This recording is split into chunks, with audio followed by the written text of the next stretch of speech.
International Space Station. As all of my family and friends know, I love to run when I'm on Earth. Luckily, we have the capability to run here on the space station too, on a weekly basis, to help keep our hearts and our bones and our muscles strong while we're here without the gravity pull of Earth affecting our body every single day. So let me show you how we do it here. This is our treadmill. It's called T2. It's located in Node 3 on the International Space Station. You'll notice that the treadmill can move. It's on a vibration isolation system like all of our exercise equipment is.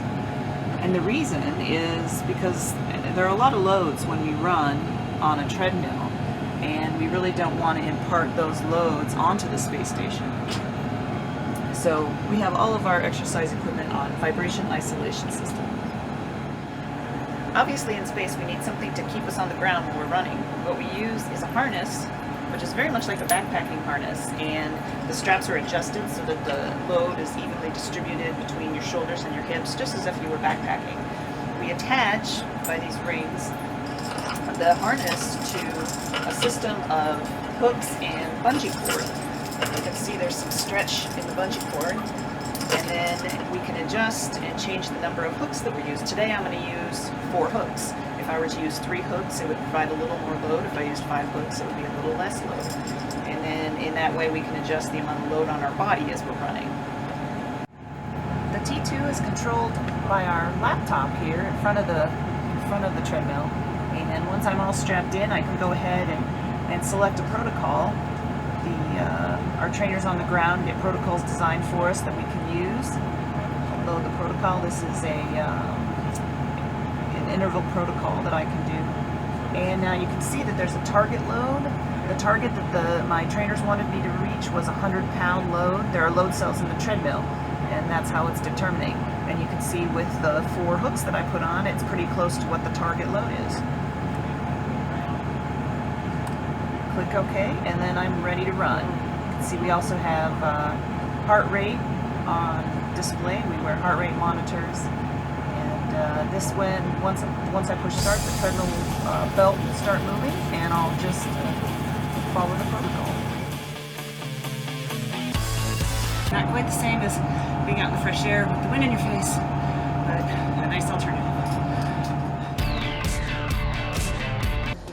Hello, I'm ESA astronaut Samantha Cristoforetti. Welcome to Node 1, the place where we prepare our meals and eat up here on the International Space Station. I would like to show you one of my favorite meals up here, which is a chicken turmeric with champignon mushrooms, brown rice, and peas. And I would like to try and put the ingredients together for you, see how it works in space. Well, first of all, we don't have a plate. It wouldn't make much sense. So I'm gonna try and use a tortilla instead of a plate. We have plenty of those. They're kind of handy up here because they don't make crumbles, which are a little bit of a problem. And then I want to make sure that the ingredients stick to the tortilla. So I'm gonna start by spreading some peas cream. I have already heated the food pouches with the ingredients in the food warmer. So this is my first ingredient, peas. And this is one of the most important tools up here in space when it comes to the kitchen, a scissor to open the food pouch.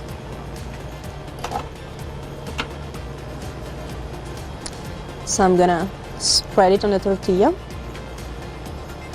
It's kind of hot.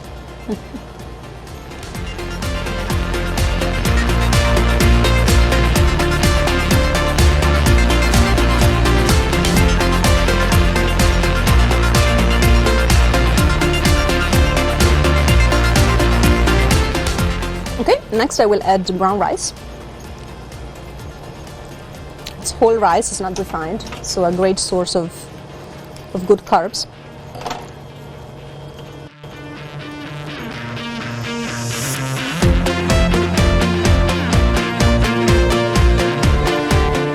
Next I will add some champignon mushrooms.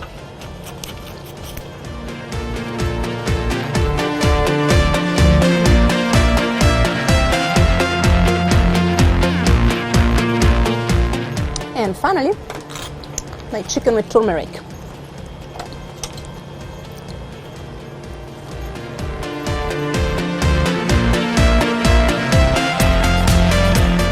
you go. It's not too bad considering that we are in weightlessness.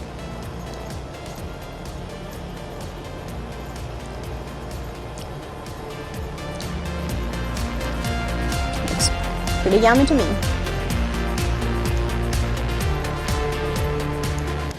In fact, I was taught how to prepare this recipe by the chef who prepared these space pouches for me, Stefano Polato, and we'll enjoy watching that.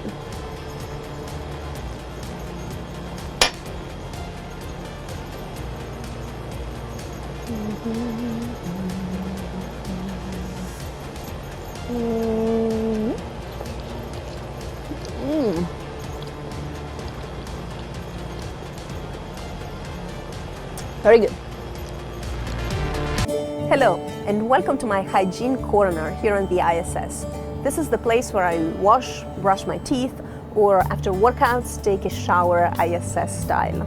The heart of the hygiene corner is the toiletry pouch, Comfort 1M. It's Russian made, and most crew members ask to have one sent up for them. It's really useful to deploy our hygiene items, and hygiene items come up in a Ziploc like this one. This contains supplies that need to last for 6 months. And they don't look much different from what your hygiene items look in your bathroom, probably. You can see a toothbrush here, toothpaste tube, deodorant. And as far as towels are concerned, we cannot wash stuff up here. So we get a supply of towels. Every week we get a towel like this one and a smaller washcloth. I usually take my new ones out on Sundays, so it's not quite time yet. I'll put those back. And for today, I will use the ones that I have already deployed for the week. Every second day, we can also take out a new, let's say, camping towel. It's one of those light towels. It comes in a foil like this. It's dry, and then we can add water, wet it, and it's really nice to clean your skin. In terms of brushing your teeth, it's actually very similar to what you would do on Earth. As I said, toothbrush and toothpaste look just the same, and you brush your teeth just the same.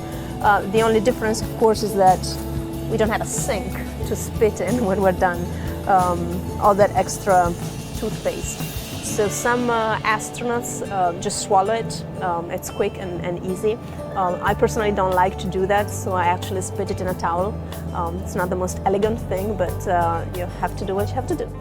As far as soap is concerned, it comes up in pouches like this one. You need to add water, and then you get a nice liquid soap pouch, which needs to last for about 2 weeks.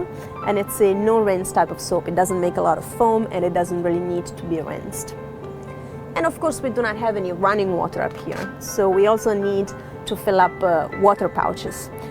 We can connect pouches like this one to the water dispenser, which is in the nearby module in the US lab. And I personally like to fill it up with warm water when it's time to wash, but you can also fill it up with ambient temperature water. So I'll go ahead and do this right now, and I'll see you in a minute. Here I am, and I got my water. So first of all, I'd like to show you how water behaves in weightlessness, which is kind of interesting. Of course, it doesn't fall down like it does on Earth, and it kind of tends to stick to your skin because of surface tension.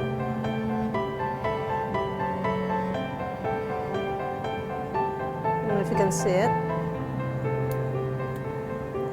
See, it doesn't really want to move away from your hand, just because of that surface tension effect.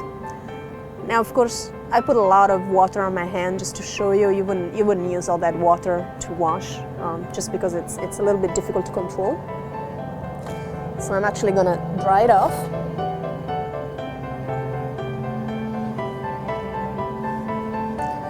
But if you have some time to take your time and be careful, you can do that, I think. I do it sometimes. I really put some water on my skin like that, just a little bit.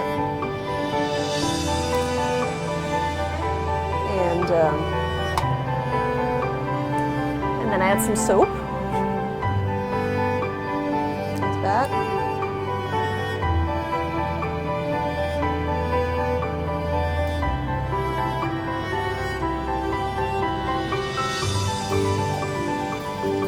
then you can carefully go ahead and rub it. And it actually really gives you a nice feeling of cleanliness. And then, as I said, I like to keep my actual towels here dry, so I can use them to dry off.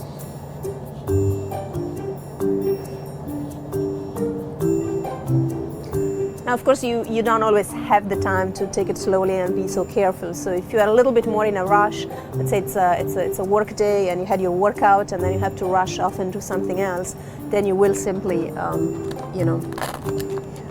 just squirt the water into your camping towel and add some soap, and that's a lot easier to control because you can just rub your skin like that.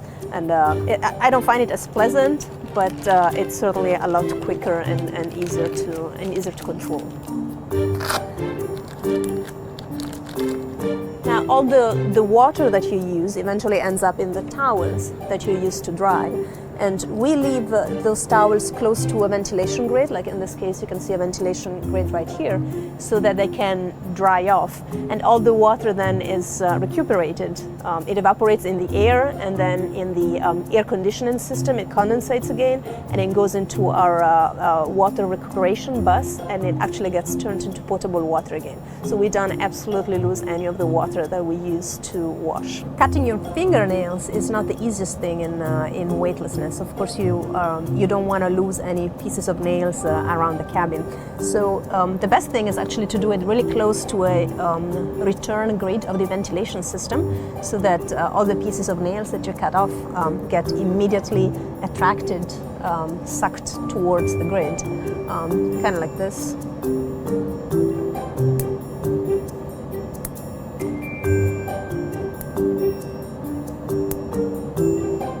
There you go.